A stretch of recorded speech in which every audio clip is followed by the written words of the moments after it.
నాలుగవ ఆశ్రయపురం పేరు బేజేరు. చెప్పండి అందరూ. నాలుగవ ఆశ్రయపురం పేరు బేజేరు. నాలుగవ ఆశ్రయపురం పేరు బేజేరు. బేజేరు అనగా కోట, దుర్గం అని అర్థము. ఇది రూబేను గోత్రపు అరణ్య భూమిలో ఉంది. ఇది ఎక్కడ అంటే ఒక్కొక్క గోత్రానికి కలిపి ఇజ్రాయేల్ ప్రజలకి దేవుడు 6 ఆశ్రయపురాలు, యోర్దానికి నదికి అవతల యువతల 6 ఆశ్రయపురాలని దేవుడు ఏర్పాటు చేశాడు. ఇది రూబేని గోత్రపు వారి అరణ్యంలో ఈ ఆశ్రయపురం ఉంది. దీని పేరు బేజేరు. బేజేరు అనగా కోట, దుర్గం అని అర్థం. దేవుని నామానికి మహిమ కలుగును. అంటే సాతాను శోధన నుంచి, సాతాను పెట్టే శ్రమల నుంచి, సాతాను బంధకాల్లో నుంచి మనకు ఆశ్రయం ఎక్కడ దొరుకుతుందంటే ప్రభు కోటలో, జీవగల దేవుని సంఘంలో, ప్రభు రెక్కల కింద మనకు ఆశ్రయం దొరుకుతుంది. దేవుని నామానికి మహిమ కలుగును గాక. పరిశుద్ధ గ్రంథమైన బైబిల్లో నుంచి 18వ సంకీర్తన 2వ చరణం చదువుదాం. దావీదు ఏమంటున్నాడో మనం ఒకసారి ఉందాం. 18వ సంకీర్తన 2వ చరణం. యెహోవా నా శైలము, నా కోట. అంటే దావీదు ఏమంటున్నాడు? యెహోవా సైన్యములకు అధిపతి అయిన యెహోవా నా శైలము, నా దుర్గము, నా కోట. చదువమ్మా. నన్ను రక్షించువాడు, నా కేడెము, నా రక్షణ శృంగము, నా ఉన్నత దుర్గము. దేవుని నామానికి మహిమ కలుగును గాక. యెహోవా సైన్యములకు అధిపతి యెహోవాని కీర్తనాకాడు ఎలాగ వర్ణిస్తున్నాడంటే, నేను దాక్కునే చోటు, నా ఆశ్రయ దుర్గము, నా కోట, నా కొండ. ఆయన నాకు ఆశ్రయముగా ఉంటాడు, నాకు శైలముగా ఉంటాడు, నాకు కేడెముగా ఉంటాడు. నన్ను కాపాడువాడు ఆయనే, నన్ను రక్షించువాడు ఆయనే. సాతాను శ్రమలో నుంచి, అపవాది పెట్టే శ్రమలో నుంచి, అపవాది పెట్టే ఇబ్బందుల్లో నుంచి, అపవాది పెట్టే అవమానాల్లో నుంచి మనకు ఆశ్రయపురమైన యెహోవా యొద్దకు మనం వస్తే, యెహోవా కోటలోనికి మనం పరిగెత్తుకొని వెళ్తే, జీవగల దేవుని మందిరంలో మనము దాక్కుంటే అపవాదు వేసే ఉచ్చులన్నిటిలో నుంచి దేవుడు మనల్ని విడిపిస్తాడు. ఆయన విడిపించగల సముద్రుడు. దేవుని నామానికి మహిమ కలుగును గాక. యెహోవా నా శైలము, నా కోట, నన్ను రక్షించువాడు, నా కేడెము, నా రక్షణ శృంగము, నా ఉన్నత దుర్గము. నన్ను రక్షించేవారు ఎవరున్నారు? నన్ను కాపాడేవారు ఎవరున్నారు? నాకున్న సమస్య నుంచి నన్ను విడిపించేవారు ఎవరున్నారు? నాకున్న ఉపద్రవం నుంచి నన్ను తప్పించేవారు ఎవరున్నారని నువ్వు ఎదురు చూస్తున్నావేమో.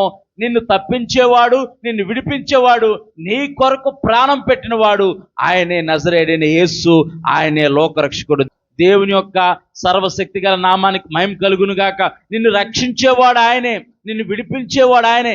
ఆయన మీద నీవు ఆనుకుంటే, ఆయన మీద నీవు ఆధారపడితే, ఆయన వైపు నీవు చూస్తే, ఆయన నీకు కోటగా, కొండగా, ఆశ్రయదుర్గంగా ఉండి నీకెదురవుతున్న ప్రతి విధమైన వ్యతిరేకమైన పరిస్థితుల నుంచి, అపవాది పెట్టే బంధకాల నుంచి, అపవాది చెప్పే ప్రతి విధమైన అబద్ధాల నుంచి ఆయన విడిపిస్తాడు. దేవుని నామానికి మహిమ కలుగును గాక.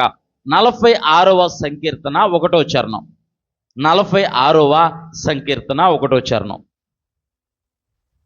దేవుడు మనకు ఆశ్రయమును దుర్గమునై ఉన్నాడు. దేవుడు ఎలా ఉన్నాడంట? మనకి ఆశ్రయమును దుర్గమై ఉన్నాడంట. కీర్తనాకారుడు అంటున్నాడు, దేవుడు నాకు ఆశ్రయమై ఉన్నాడు.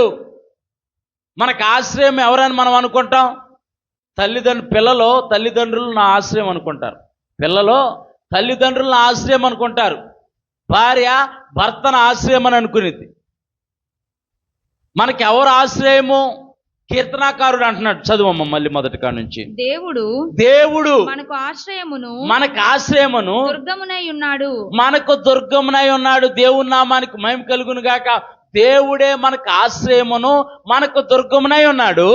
ఆపత్కాలములలో ఆయన నమ్ముకొనదగిన సహాయకుడు. ఆయన మాత్రమే నమ్ముకోదన సహాయకుడు అంట. దేవుని నామానికి మహిమ కలుగును గాక. అందుకే రాజులు నమ్ముకొనుట కంటే, అధికారులను ఆశ్రయించుట కంటే యెహోవాను నమ్ముకొనుట మేలు, యెహోవాను ఆశ్రయించుట మేలు. దేవుని నామానికి మహిమ కలుగును గాక.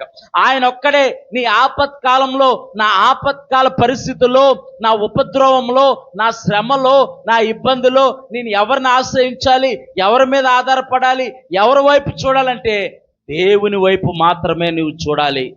దేవుని మీద మాత్రమే నీవు ఆధారపడాలి.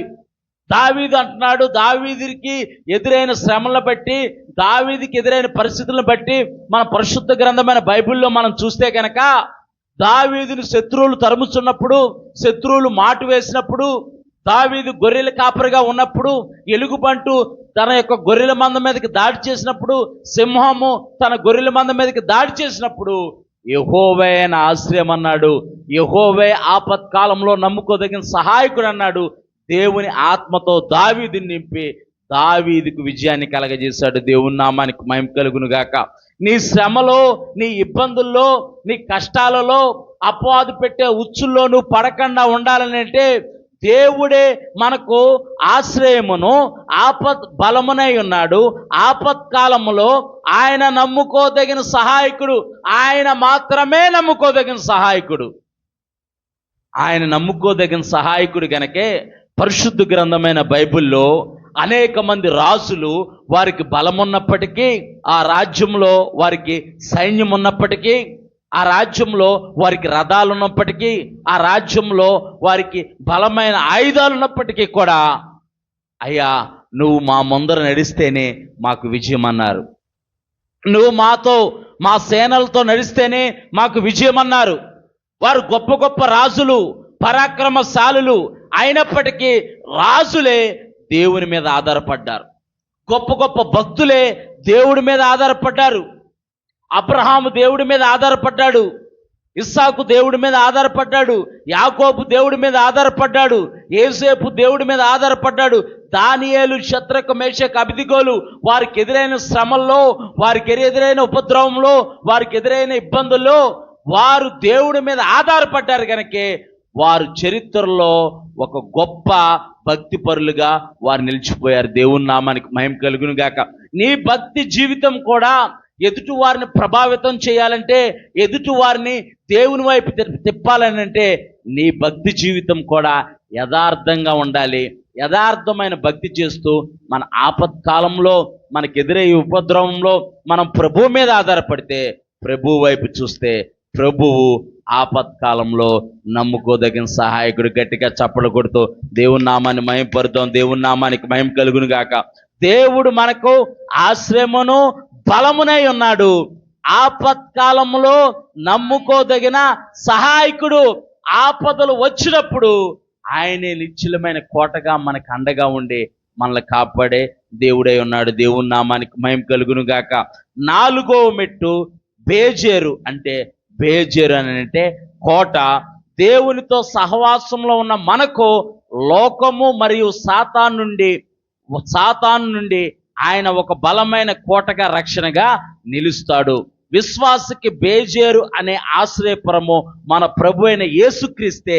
శత్రువైన సాతాను దాడి చేసినప్పుడు ఆయన తన ప్రజల్ని తన కృప అనే కోటతో కప్పి రక్షిస్తాడు. దేవుని నామానికి మహిమ కలుగును గాక. అంటే ఆయన వైపు చూస్తే, ఆయన యొద్దకు వస్తే, ఆయన ఆశ్రయపురంలోనికి ప్రవేశిస్తే ఆయన కృప అనే కోట కింద మనము కాపుదలగా, రక్షణగా రక్షింపబడతాం. దేవుని నామానికి మహిమ కలుగును గాక.